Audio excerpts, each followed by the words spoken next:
अस्सलामुअलैकुम। Straight talk में खुश आमदीद। आपके साथ मैं हूं आयशा बख्श। इस्लामाबाद हाई कोर्ट ने तोशाखाना केस में कैद चेयरमैन पाकिस्तान तहरीक इंसाफ की सजा मुअत्तल करते हुए उन्हें रिहा करने का हुक्म दिया है। इस्लामाबाद हाई कोर्ट के चीफ जस्टिस आमिर फारूक ने ज़बानी तौर पर मुख्तसर फैसला दिया और चेयरमैन PTI की तोशाखाना केस में सजा मुअत्तली की दरखास्त मंजूर कर ली। 8 सफ़हात का तहरीरी तफसीली फैसला भी दे दिया गया है। अदालत ने चेयरमैन PTI को 1 लाख रुपए के जमानती मचलके दाखिल करने का हुक्म भी दिया है। अब इस्लामाबाद हाई कोर्ट का जो फैसला दिया गया है वो ये बता रहा है कि जमानत पर चेयरमैन PTI को रिहाई दी जा सकती है। PTI और उसके वुकला ने इस फैसले को हक की फतह करार देते हुए दावे करने शुरू कर दिए कि एक कैंगरू कोर्ट का फैसला आज मुअत्तल हो गया है और साबिक वजीर आजम PTI के चेयरमैन के तौर पर भी बहाल हो गए हैं। पाकिस्तान में ऐसा पहली मर्तबा नहीं हुआ कि सियासी जमातों ने किसी मुख्तसर फैसले को फौरी तौर इंसाफ की फतह करार ना दिया हो। मुस्लिम लीग के कई रहनुमाओं और कारकुनों को शायद अप्रैल 2017 में खाई मिठाई आज भी याद हो, जब नून लीग के रहनुमाओं ने पनामा केस पर सुप्रीम कोर्ट के JIT बनाने के फैसले को अपनी फतह करार दे दिया था। फिर उसी JIT ने जो कुछ किया वो आज हमारी तारीख का हिस्सा है। मगर आज तो PTI के रहनुमाओं को शायद मिठाई खाने का टाइम भी ना मिला हो, क्योंकि दूसरी तरफ खुसूसी अदालत ने साइफर केस में साबिक वजीर आजम को 30 अगस्त तक जेल में ही कैद रखने का हुक्म दे दिया है। ऑफिशियल सीक्रेट एक्ट के तहत इस्लामाबाद में कायम खुसूसी अदालत के जज अबुल हसनात मोहम्मद जुल्करनैन ने चेयरमैन PTI को साइफर केस में 30 अगस्त तक जुडिशल रिमांड पर जेल में रखने का तहरीरी हुक्मनामा सुप्रिंटेंडेंट अटक जेल को इरसाल कर दिया। अटक जेल हुक्काम को लिखे गए मुरासले में कहा गया है कि मुल्जिम Imran Khan Niazi official secret act के तहत साइफर केस में जुडिशल रिमांड पर है। मुरासले में जज अबुल हसनात मोहम्मद जुल्करनैन का कहना है कि मुल्जिम इमरान खान नियाजी को जेल में ही कैद रखा जाए और उन्हें कल इस मामले में अदालत में पेश किया जाए। इसी पर गुफ्तगू रहेगी। पैनल में हमारे साथ हैं हसन निसार, अबसार आलम, शहजाद चौधरी और इफ्तिखार अहमद। आप चारों का बहुत शुक्रिया। सवाल इस तरह से, गुड टू सी यू और विशिंग यू गुड लक का पैगाम इस्लामाबाद हाई कोर्ट तक पहुंच गया। शहबाज शरीफ, क्या वाकई अटक के कैदी नंबर 804 को आज के फैसले से रिलीफ मिला? हसन निसार साहब, हालात वाक़यात भी हैं, माजी भी है, हमारी सियासत भी है और कानून भी है। ये जो आज हुआ और जिस पर शहबाज शरीफ का ये रद्द अमल है कि सुप्रीम कोर्ट का पैगाम इस्लामाबाद हाई कोर्ट तक पहुंच गया, रिलीफ मिल गया है चेयरमैन PTI को? देखें आयशा, आपने कहा ये भी है, ये भी है, ये भी है, ये भी है। आप भूल गई कि मेरा एक अपना मिजाज भी है। मैं जस्टिस कय्यूम फेम और सुप्रीम कोर्ट पे हमला फेम लोगों के इस तरह के किसी बयान को तबसरे के काबिल भी नहीं समझता। It does not merit even a comment. Please, ये लोग इस काबिल ही नहीं है। लेकिन आपकी बात ठीक है। एक वक्त वो भी था, एक वक्त वो भी गुजरा है जो पनामा के बाद के मामलात रहे और जिस तरीके से चीजें चली। इसको इस तरह से रख लिया जाए कि क्या जो आज हुआ वहां चेयरमैन PTI को रिलीफ मिल गया है, रिलीफ नजर आता है, मुस्तकबिल बेहतरी की तरफ जाता दिखता है? इसको कमेंट कर लीजिए। नहीं, मैं नहीं इसको ऐसे देखता। ये हाइड एंड सीक है, आंख मिचोली का खेल है, चल रहा है। कितना अरसा चलेगा? ये डिपेंड करता है कि इस मुल्क का मुस्तकबिल और इसका मुकद्दर क्या है, और वो मैं नहीं जानता। ठीक है। अबसार साहब, शहबाज शरीफ ने जो ट्वीट किया उसकी एक लाइन मैंने अपने पहले सवाल में जो रखी, उन्होंने ये भी कहा कि फैसला आने से पहले ही सबको पता हो फैसला क्या होगा, तो ये निज़ाम अदल के लिए लम्हा फिक्रिया होना चाहिए। हसन साहब ने एक माजी का हवाला देकर बात की है। नून लीगी रहनुमाओं को भी अदालतों से रिलीफ मिलते रहे हैं, इवन आखिरी 1.5 साल के अंदर भी बहुत रिलीफ मिले हैं। ये पहली बार तो नहीं हुआ। जब किसी और को मिले तो तनकीद, फिर सवालिया निशान तो हमेशा बनना चाहिए जब वक्त से पहले पता हो कि फैसला क्या आना है। मेरे ख्याल में बदकिस्मती हमारी यही है कि 2023 में भी हम 90s को दोबारा चलता हुआ देख रहे हैं। 90 की दहाई में जो कुछ होता था इस मुल्क में, ये जो हसन निसार साहब ने एग्जांपल दी है जस्टिस क्यूम वाली, 90 की दहाई में ये हुआ है ना। तो हमारा ख्याल था कि हमारी सियासी क्लास जो है, हमारी इस्टेब्लिशमेंट है, हमारी जुडिशरी है, हमारा मीडिया, पार्लियामेंट है, ये मैच्योर हो गए हैं। ठोकरें लगी हैं इतनी 90s में या उससे पहले नहीं जाते इस तरह, तो फिर कहीं ख़त्म ही नहीं होगा सफ़र। चले, उससे सीखा है, मैच्योर हो गई हैं, आगे बढ़ी हैं, चार्टर ऑफ डेमोक्रेसी साइन हुआ। लेकिन अब फिर ये 2023 में भी वही कुछ हो रहा है जो हम तब देखते रहे हैं। अब कोई और रिसीविंग एंड पे है, कोई और टेकिंग एंड पे है, कोई और गिविंग एंड पे है। वही ड्रामा, उसी की दोबारा किस्त हमें दिखाई जा रही है। क्या हमारा दिलचस्पी इस पर रह गई? और उसकी वजह से इस वक्त मुल्क में जो हालात हैं वो हैं। खान साहब को रिलीफ मिले ना मिले, लेकिन उनकी टौर तो बन गई है ना। उन्होंने ये तो दिखा दिया ना कि सिस्टम के अंदर उनके लिए अभी भी बहुत दरवाजे खुले हुए हैं, उनकी सपोर्ट है इस सिस्टम के अंदर। और चाहे सही है या गलत, मैं तो समझता हूँ कि खान साहब को जो रिलीफ मिला सही मिला है। अगर उनको इंसाफ मिल रहा है तो इस पर हमें एतराज़ नहीं होना चाहिए, और तेज़ी से मिल रहा है तो इस पर भी हमें एतराज़ नहीं होना चाहिए कि दूसरों को क्यों नहीं मिल रहा। आप दूसरों के लिए कहें कि दूसरों को भी मिले, लेकिन खान साहब को इतनी तेज़ी से क्यों मिल गया? और इसकी वजह क्या सिर्फ सुप्रीम कोर्ट के जजेज़ हैं? तो हो सकता है यही वजह हो, लेकिन इसका इतलाक जो इस मिसाल का जो कायम हुई है, ये दूसरों पे भी होना चाहिए। और दूसरी बात ये है कि जो पीटीआई के सपोर्टर्स हैं और चेयरमैन है पीटीआई के, अभी कुछ ही दिन पहले कितनी सख्त जुबान इस्तेमाल की जा रही थी इसी चीफ जस्टिस के खिलाफ, इस्लामाबाद हाई कोर्ट के चीफ जस्टिस के खिलाफ ट्रेंड बन रहे थे उनके खिलाफ। उनके ऊपर अदम एतमाद खान साहब ने खुद किया, और फिर सुप्रीम कोर्ट में उनके खिलाफ गए कि ये हमारे खिलाफ फैसला करते हैं और अभी भी डिले कर रहे हैं। तो तभी सुप्रीम कोर्ट भी इतनी एक्टिव हुई, और इतना एक्टिव होने के बाद जो चाहिए था खान साहब को वो उन्होंने दे दिया है उनको। लेकिन वो वहाँ अटक जेल के दरवाजे तक पहुँच पाएगा? जो तोहफा यहाँ से रवाना हुआ या नहीं हुआ ये देखना है, क्योंकि रास्ते में बहुत सारी रुकावटें, बहुत सारी चेक पॉइंट्स, बहुत सारी छावनियाँ पड़ती हैं। वहाँ से गुजरते हुए ये तोहफा इस्लामाबाद से अटक पहुँचना है। तो उसमें अपडेट तो ये ना कि एक तो मचले के जमा नहीं हो सके, कोर्ट का अमला उठ गया है, और दूसरा दूसरे मामले में गिरफ्तारी, और फिर वो जिसका मैंने जिक्र भी किया ऑफिशियल सीक्रेट एक्ट के तहत के वो रिमांड पर है, तो वो तो नहीं पहुंचा वहां पे। बिल्कुल ठीक है। तो ऑप्शन हमारे पास आया ऐसा ही आंख मचोली कहा है ना हसन साहब ने कि आंख मचोली खेली जा रही है। तो अब तो शाम रात पड़ गई है, रात को आंख मचोली में जरा जो छुपन छुपाई होती है वो मुश्किल से ही पकड़ा जाता है बंदा जो छुपा हुआ। ठीक है, तो अभी तो लंबी रात है, आगे सर्दियों की रातें और लंबी हो जाएंगी। लंबी रात है, कुछ ऐसी इसको किधर उसके साथ रखा जाए। खैर, रिलीफ मिला है, नहीं मिला हसन साहब कह रहे हैं और अबसार साहब कह रहे हैं मिला है, तो अच्छी बात है, अगर मिलना चाहिए था। शहजाद साहब, 2018 में नवाज शरीफ का एवन फील्ड की सजा मुअत्तल होती है और अल-अज़ीज़िया में सजा हो जाती है। चेयरमैन पीटीआई को तोशा खाना में सजा मुअत्तल होती है, जमानत की बात होती है, ऑफिशियल सीक्रेट एक्ट में गिरफ्तारी हो जाती है।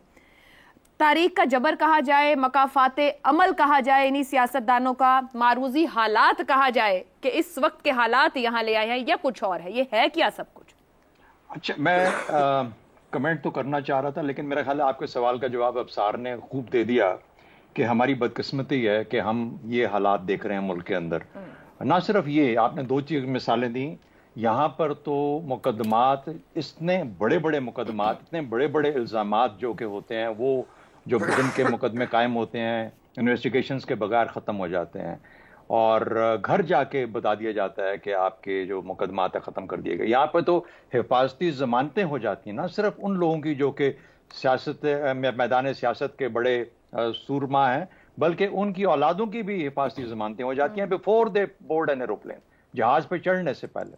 और ये भी कहा जाता है कि अभी जो अगला उसका जो आएगा हिस्सा आएगा जो सीरीज का, उसके अंदर भी ये कोशिश की जा रही है कि फांसी जमानत पहले दे दी जाए। अच्छा, ये मैं सिर्फ किसी एक खास फर्द की बात नहीं कर रहा। उसी तरीके से ये बात की जा सकती है कि जो इशारे दिए जा रहे हैं या इशारे दिए गए, उससे किस तरीके से किसी को रिलीफ मिलता है। और बहुत ज्यादा बहस हुई हमारे प्रोग्राम में कि पीटीआई के जो पुराने जो हमारे फॉर्मर जो इसका जो चेयरमैन पीटीआई हैं, उनको किस तरीके से सपोर्ट या हेल्प कहीं ना कहीं किसी ना किसी कोने से मिल रही है जुडिशल सिस्टम के अंदर। मेरा ख्याल है कि ये बड़ा सवाल जुडिशल सिस्टम का है कि अगर आप इस पैराए में देखे जा रहे हैं इस मुल्क के अंदर, तो फिर कुछ ना कुछ तो आपको करना पड़ेगा। ये नहीं हो सकता कि बिजनेस एज यूजुअल चल नहीं सकता। वाकई में जो इंसाफ का निज़ाम इस हद तक करोड़ज़दा हो चुका हुआ है, इतना करोडेड है कि हकीकी तौर पर उसके ऊपर एतमाद लोगों का आहिस्ता आहिस्ता खत्म होता जा रहा है, बल्कि मुकम्मल तौर पर मैं तो कहता हूँ अब कुछ रहा ही नहीं है। और देखा ये जा रहा है कि आने वाला चीफ जस्टिस जो है वो क्या काम करेगा, या किस तरीके से उसको बहाल करेगा, या किस तरीके से लोगों का कॉन्फिडेंस वापस गेन करेगा। लेकिन जो आज इमरान खान का जो मामला था, चेयरमैन पीटीआई का, जिसके ऊपर ये केस हुआ, देखिए बुनियाद कहां से बनी, वरना पहला जो एडवाइस थी वो तो इस्लामाबाद हाई कोर्ट से गई थी इलेक्शन कमीशन को कि तोशा खाने के ऊपर जल्दी मत करो, क्योंकि उनको पता है कि स्कोप वाइडर है, इसके ऊपर बहुत सारे लोग शामिल हैं, तो सिर्फ एक आदमी को निशाना मत बनाओ, ये तुम गलत करोगे। ये इस्लामाबाद हाई कोर्ट ने चीफ जस्टिस अतर मनल्ला जब थे तो उन्होंने ये पैगाम दिया था और ये कहा था, लेकिन उसके बावजूद इलेक्शन कमीशन ने अपनी मर्जी की किया जो किया। उसके बाद सुप्रीम कोर्ट ने कहा कि नहीं, वापस जाइए इस्लामाबाद हाई कोर्ट, जो उनका फैसला है उनसे कहें कि आपके फैसले के ऊपर देखें। उन्होंने कहा नहीं अभी करो, हफ्ते के अंदर करो। उसने उन लोगों ने उसी दिन कर दिया, हमारी जो ट्रायल कोर्ट था। तो जाहिर है मिसकैरेज ऑफ जस्टिस हुआ। एक कोर्ट का जो प्रोसेस था, कोर्ट के अंदर किसी भी इंसाफ, किसी भी मुकदमे के अंदर दो चीजें होती हैं, एक इंसाफ कि इंसाफ किया गया कि नहीं, और दूसरा प्रोसेस। जब हम कहते हैं कि मिलिट्री कोर्ट अच्छे नहीं है या मुनासिब नहीं है, तो क्या वजह होती है कि डिफेंस का वहां पे आपको मौका नहीं मिलता। सबसे बड़ी शिकायत होती है कि जी आपको डिफेंस का वापर या मुकम्मल मौका नहीं मिलता। तो ये भी तो फिर वही कोर्ट उसी तरीके से बिहेव कर रहा था ना। तो मिसकैरेज ऑफ जस्टिस हुआ, जिसकी वजह से वो जो जज साहब, अगर कोई फैसला वाकई में हकीकी तौर पर इंसाफ के करीब था, तो वो भी आज डाउटफुल होकर सामने आ गया। लेकिन आपकी बात सही है कि आगे जाके अभी तो बहुत सारी और मरहले पड़े हैं, और ये देखना है कि ये अब इसके बाद कौन जाता है। और 90 की दहाई की बात बिल्कुल ठीक है, ये कब सबक सीखेंगे, ये कब सबक सीखेंगे। देखिए बार बार अफसार साहब कहते हैं ना कि ये उस फलाने ने किसको चूज किया, फलाने ने किसको चूज किया। जरा ये भी देख लीजिए कि किसने किसको एस्टेब्लिशमेंट फौज के चीफ के तौर पे चूज किया, किसने चूज किया। तो कहीं ना कहीं पे तो हमारी खराबी चल रही है कि हम इस किस्म के जो नुमाइंदे चुनते हैं, इस किस्म के लोग चुनते हैं, जो कि गालिबन मैदान सियासत और किसी और तरीके से भी हमारे निजाम के लिए वो कारगर साबित नहीं होते। तो कुछ तो कसूरवार दोनों साइड्स हैं, बहुत बड़ा कसूर है, और जहां पे हम पहुंचे हुए हैं मेरे ख्याल में हम सबको कंबाइंड जिम्मेदारी इसकी लेनी चाहिए। बहुत बड़ा कसूर है। इफ्तिखार साहब नहीं है। चेयरमैन पीटीआई का मुस्तकबिल क्या होगा? माजी के लीडर्स 90 की दहाई की भी बात हो गई है। अफसार साहब ने एक बात बोली कि ख्याल है कि मीडिया, जुडिशरी, पार्लियामान सब मैच्योर हो गए होंगे, लेकिन घूम फिर कर अगर 90 की दहाई के हालात, मामलात और फिर 90 की दहाई का आखिर जाके कहाँ हुआ था, ये किधर को है रास्ता हमारा या मंजिल हमारी? मुस्तकबिल क्या है चेयरमैन पीटीआई का? अब हमारी मंजिल की बात कर रहे हैं। सियासत में सब कुछ लिंक ही है। अगर अदम इस्तेहकाम है तो हम सब के लिए फर्द की बात कर रहे हैं। मुझे ये भी बता देना, क्योंकि फर्द और कौम और मिलत और चीज़ होती हैं, दो मुख्तलिफ चीज़ें हैं। जहाँ तक आपका सवाल है, आपका सवाल है गुड टू सी यू और विशिंग यू गुड लक का पैगाम इस्लामाबाद हाई कोर्ट तक पहुँच गया शहबाज शरीफ। जी हाँ, बज़ाहिर यही लगता है। आपके सवाल का दूसरा हिस्सा है, क्या वाकई ही अटक जेल के कैदी नंबर 804 को आज के फैसले से रिलीफ मिला? जवाब है मेरा नहीं। तोशा खाना का मुकदमा ख़त्म नहीं हुआ, सज़ा मुअत्तल हुई है, और सज़ा की मुअत्तली करते वक्त एक केस का हवाला दिया गया है जिसमें भी एक बाअसर आदमी और एक बड़ा नाम और एक बड़ी शख्सियत शामिल थी। तो ये तमाम जो रियायतें हैं ये बड़े लोगों के लिए हैं कि उनकी अगर सज़ा जो है 3 साल से ज़्यादा हो और वो ज़्यादा क्रिमिनल ना हो, उन्होंने कोई ऐसा जुर्म ना किया हो। में लिखा है कि अगर बड़े लोगों की हो। नहीं, ये नहीं लिखा ना, ये तो हम आप जानना चाह रहे हैं ना। असल में तो जो इशू है वो ये है मेरे सामने ना तो वो जो माजी के अटैक हैं, सुप्रीम कोर्ट पे जो हमला किया था, दोनों के दोनों लोग हमेशा के लिए डिसक्वालीफाई हो गए। तारिक अजीज मरहूम और मियाँ मुनीर बोथ आर डिसक्वालीफाइड। मगर इस हमले के बाद they cannot contest any election in Pakistan. मगर इस हमले के बाद तो प्राइम मिनिस्टर ऑफ पाकिस्तान एक तो फौत हो गया। दूसरा है कि जो हमला किया गया उस दिन जुडिशल कॉम्प्लेक्स पे, वो दुनिया ने देखा और पूरी सड़क के ऊपर कैप्चर किया था उन्होंने। सड़क के ऊपर से क्या नहीं किया गया, बस वह ये कि गन्स नहीं इस्तेमाल की गई, बाकी सब कुछ इस्तेमाल हुआ। और इस हद तक अदालतें मजबूर हो गई कि जो आदमी मतलूब था अदालत के अंदर, उसको कहा कि ये फाइल ले जाइए उसकी कार में और उसकी आज की हाजिरी डलवा लाइए। तो उसका क्या हो रहा था? उससे तो ये तबसरा निगार बोले नहीं। देखें, हम अगर हक और सच की बात करना चाहते हैं तो हमें हर लम्हे करनी होगी और फिर मखसूस लोगों के लिए नहीं करनी होगी। मैं हमेशा से कहता आ रहा हूँ पिछले कई महीनों से कि जो रियायतें इमरान खान नियाजी नाम के आदमी को पाकिस्तान पीनल कोड के हवाले से या दूसरे कवानीन के हवाले से सज़ा के तौर पे तजवीज़ की जा रही हैं, उनमें जो रियायत उसको दी जा रही है सुप्रीम कोर्ट की, ऐसी ही रियायतें उन तमाम कैदियों को दी जाएं जिन पे पाकिस्तान पीनल कोड या पाकिस्तान के कवानीन के मुताबिक इल्ज़ामात हैं और उनको इंसाफ चाहिए। तो मैं कोई गलत बात नहीं कर रहा, हमें ये बात हम डिस्कस ही नहीं कर रहे, हम बड़ी फरोई किस्म की बहस में अपने आप को उलझा बैठे हैं। भाई तोशा खाना का मुकदमा ख़त्म नहीं हुआ, सज़ा मुअत्तल हुई है। अब मैं समझता हाई कोर्ट ने ठीक किया। अगर हाई कोर्ट आज कुछ और फैसला करती तो 2 घंटे के अंदर सुप्रीम कोर्ट ने फैसला ख़त्म ही कर देना था मुकदमे को। अभी मुकदमा ख़त्म नहीं हुआ, इट इज़ स्टिल देयर। और बिल्कुल शहजाद साहब सही कहते हैं कि मुकम्मल तौर पे इंसाफ होता हुआ नज़र आना चाहिए। अगर वो 300 गवाहों की लिस्ट भी पेश करे तो अदालत को चाहिए उन 300 गवाहों को सुने, अगर अदालत की जुरिडिक्शन है। अब देखना तो ये है कि लोअर कोर्ट से सुप्रीम कोर्ट तक का जो सफ़र है ये तो मिनटों में तय हो रहा है। क्या पाकिस्तान के कवानीन में यही लिखा हुआ है? क्या पाकिस्तान का जो पूरा जुडिशल सिस्टम है जिसके बारे में हम कह रहे हैं वो ख़त्म हो गया, वो बिक गया, वो दिमक ज़दा हो गया, वो फारग हो गया, क्या उसमें ये लिखा हुआ है? नहीं जनाब, या तो तमाम ट्रायल कोर्ट ख़त्म कर दें आप और फिर एक ही कोर्ट रखें। ये गलत हो रहा है जो हो रहा है इस मुल्क में, और इसकी ये रवायत जो जन्म ले रही है ये नुकसानदेह होंगी। क्योंकि आज जो ये फैसला किया गया, मुझे नाम भूल रहा है, वो सिंध के बहुत बड़े रहनुमा हैं जिनका नाम लेके कायम अली शाह का नाम लिया गया। तो कायम अली शाह भी उतने ही गरीब आदमी है जितने गरीब ये दोस्त हैं हमारे जो 804 नंबर कैदी कहलाते हैं। फॉर गॉड सेक, तो गरीबों को इंसाफ हमारे बारे में भी सोचो। हमारे जैसे हजारों जो बैठे हैं, तो फिर एक फैसला दो कि तमाम लोग जिनको 3 साल की सजा है और उनके जराइम खौफनाक नौयत के नहीं हैं, उन सब को सजा मुअत्तल की जाती है। 1-1 लाख रुपए का मुचलका जमा कराएं और अपने घरों को जाएं और अपनी फैमिली के साथ रहें। ये आप क्यों नहीं मुतालबा करते? सारे दोस्त मेरे भी बैठे हैं यहाँ पे। Why we are wasting our time? We must be clear on issues.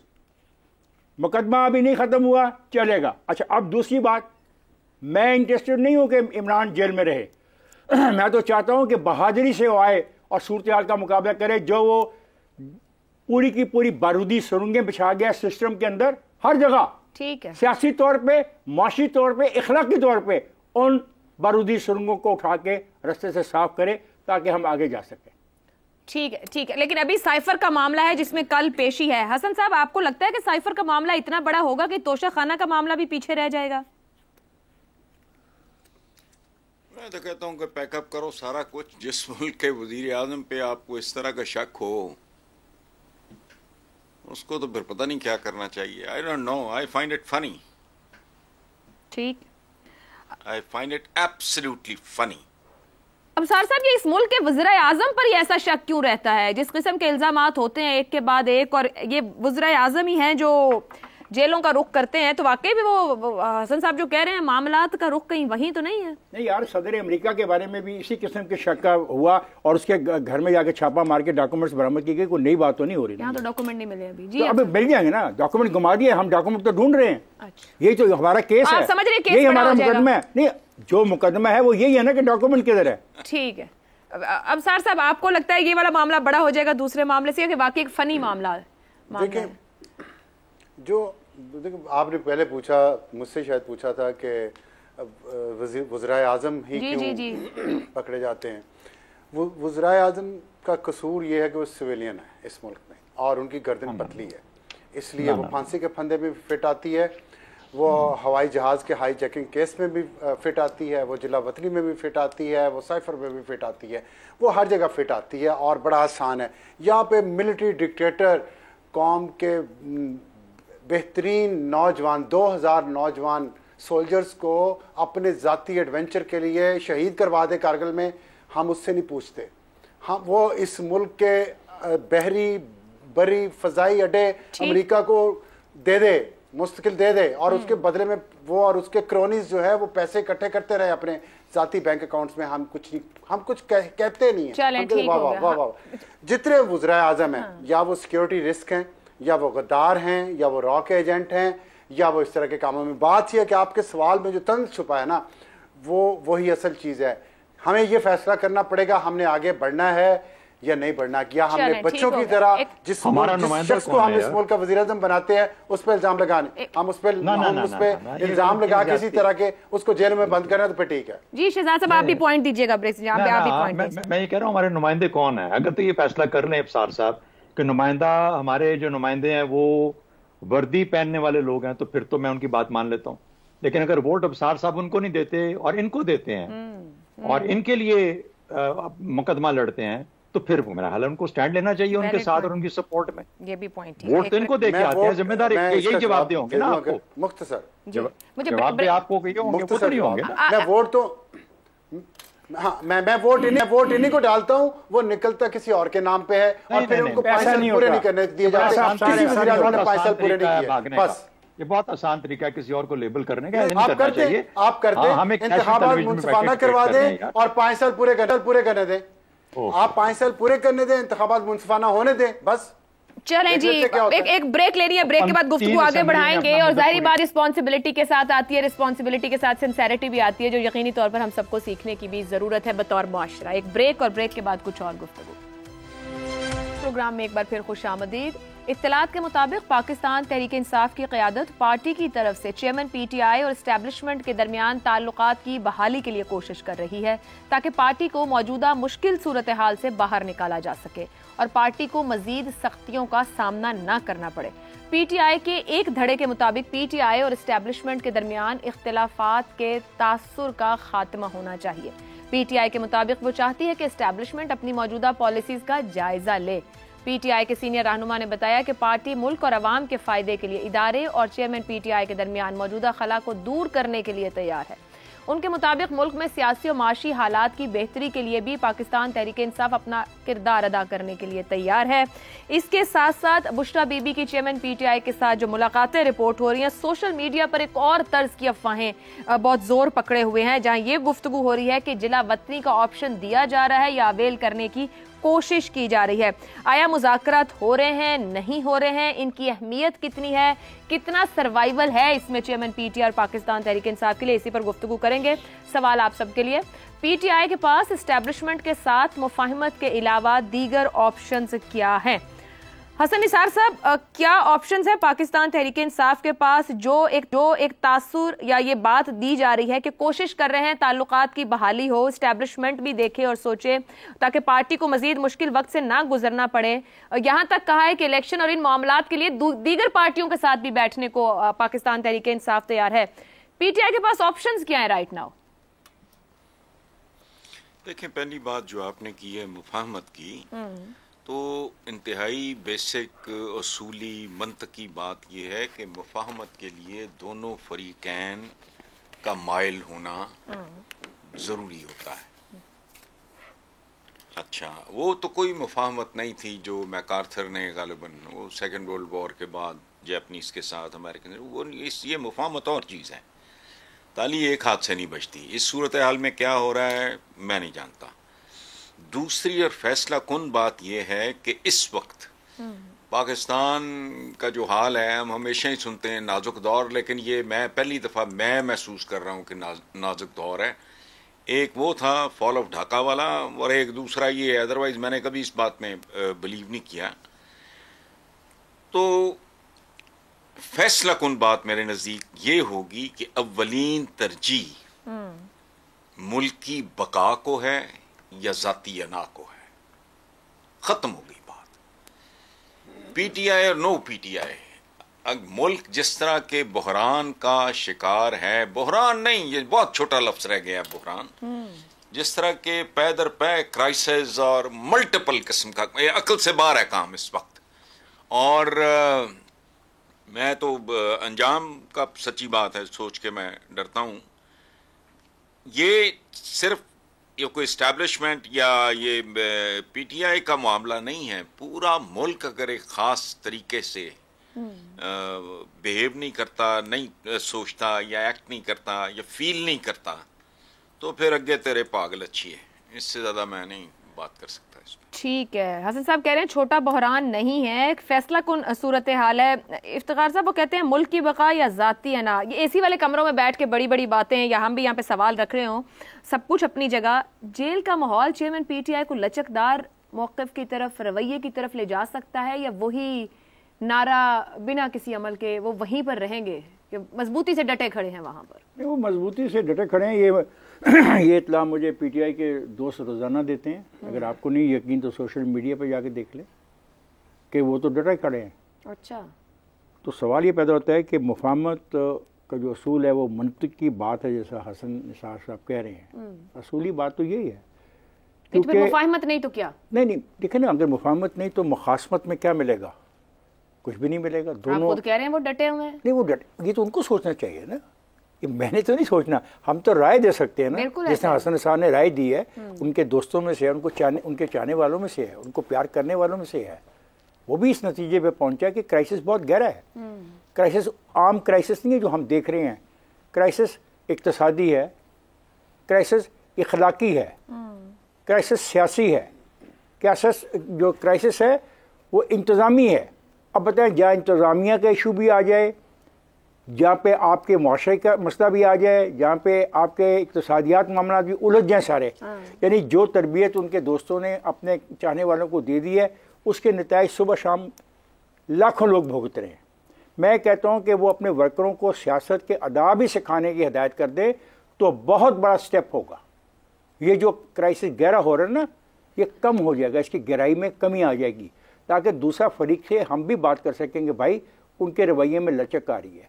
अब मुसीबत यह है कि जब दूसरी तरफ से इसी दोस्त को कहा गया कि आके बैठ के मुफाहमत कर लो, और ये हकीकत है कि इंतखाबात के हवाले से पीटीआई के जो जिनको नॉमिनेट किया गया था और पीडीएम के जो लोगों के दरमियान महज ये बहस थी कि तारीख का तयन, और वो ये कहते थे कि हम तारीख का तयन नहीं कर सकते, इसके लिए हमें अपने पार्टी के चेयरमैन के पास जाना पड़ेगा।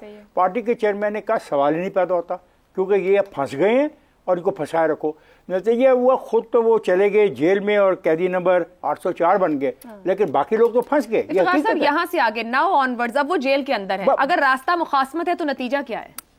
तबाही, पॉलिटिकली बहुत नुकसान होगा। मैं एक बात बता दूं, देखें आज मुझे एक बात कहने दें, जो स्पेस बनाई थी सियासतदानों ने पिछले 15 साल में इमरान खान की इस वजह से, उसकी सोच की वजह से वो स्पेस छिन गई है उन लोगों से जो जमहूरी अमल में यकीन रखते हैं, जो पार्लियामेंट में यकीन रखते हैं, जो पार्लियामानी निज़ाम में यकीन रखते हैं। तो मेरा यकीन है कि इमरान खान पार्लियामानी निज़ाम का हिस्सा रहना चाहते हैं, ये मेरा ख्याल है। क्योंकि जिस तरह का आपने मुझे बताया कि उसके दोस्त जा रहे हैं, मिल रहे हैं, तो फिर वो पार्लियामेंट का हिस्सा बन के ही फैसला में जाएंगे ना।